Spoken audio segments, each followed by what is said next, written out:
This is The Artificial Man by Clare Winger Harris, published in the 1929 issue of Science Wonder Quarterly magazine, narrated by ElevenLabs digital audio voice Anna Rita 2. The beginning. On the annals of surgery, no case has ever left quite as horrible an impression upon the public as did that of George Gregory, a student of Austin College. Young Gregory was equally proficient in scholastic and athletic work, having been for 2 years captain of the football team and for 1 year a marked success in intercollegiate debates.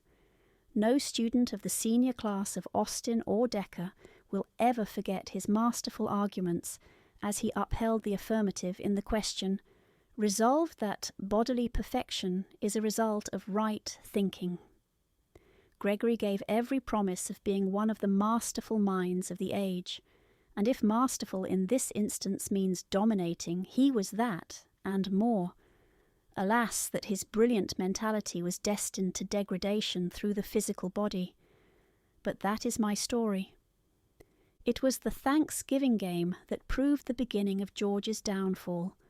Warned by friends that he would be wise to desist from the more dangerous physical sports, he laughingly, though with unquestionable sincerity, referred to the context of his famous debate, declaring that a correct mental attitude toward life, he had this point down to a mathematical correctness, rendered physical disasters impossible.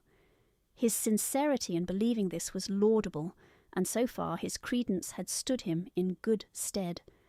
No one who saw his well-proportioned 6-foot figure making its way through the opponent's lines could doubt that the science of thinking rightly was favourably exemplified in young Gregory. But can thinking be an exact science? Before the close of that Thanksgiving game, George was carried unconscious from the field, and in 2 days his right leg was amputated just below the hip. During the days of his convalescence, 2 bedside visitors brightened the weary hours spent upon the hospital cot.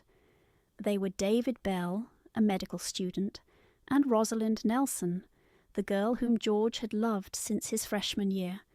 "I say, Rosalind," he ventured one day as she sat by his bedside, "it's too bad to think of you ever being tied up to a cripple. I'm willing to step aside, can't do it gracefully, of course, with only 1 leg, but I mean it, my dear girl. You don't want only part of a husband." Rosalind smiled affectionately. "George, don't think for a minute that it matters to me. You're still you, and I love you, dear. Can't you believe that? The loss of a bodily member doesn't alter your identity." "That's just what gets me," responded her lover with a puzzled frown. "I have always believed, and do now, that the mental and physical are so closely related as to be inseparable. I think it is Browning who says, 'We know not whether soul helps body more than body helps soul. They develop together, and if either is injured, the other is harmed. Losing part of my body has made me lose part of my soul. I'm not what I was. My mental attitude has changed as a result of this abominable catastrophe. I'm no longer so confident. I feel myself slipping, and oh, it is unbearable."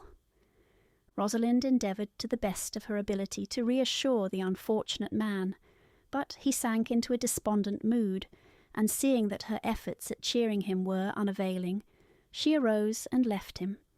In the outer hall she met Bell on his way to visit the sick man. He noticed her troubled mien, and asked if George were not so well today. "Yes, David," she replied, a quiver in her voice. "The wound is healing nicely, but he is so morose. He has a notion, oh, how can I tell it, a sort of feeling that some of his mental poise and confidence have gone with his lost limb. You will soon be a graduate physician. Won't you assure him that his fears are groundless?" "I don't know but that his case is one for the minister or psychologist rather than the medical man," answered Bell. "His physical wound is healing, but it seems his mental wound is not. However, I will do my best, not only for your sake, Rosalind, but because I am interested in the happiness of my old college chum." Rosalind smiled her gratitude and turned abruptly away to hide the tears that she had held back as long as possible.